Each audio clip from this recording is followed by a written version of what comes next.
we are going to present Krishna Shabdam, an item of Kuchipudi classical dance style. This dance was choreographed by the renowned Kuchipudi master Vempati Chinna Satyam.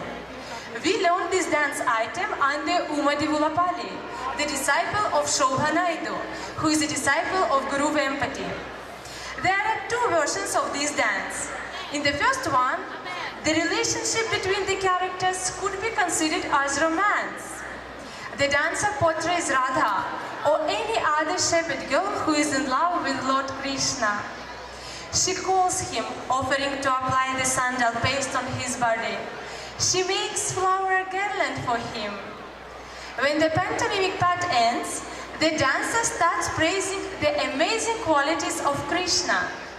Oh Lord, like the moon had emerged from the ocean, you were born in the Yadu dynasty.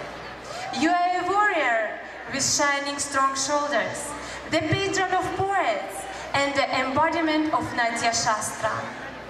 Today, we are presenting another version of this dance.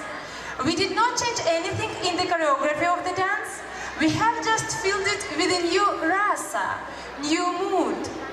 But whoever our heroine is, her feelings towards Krishna is first of all the feelings towards the divine personality, who shows his amazing play to the world.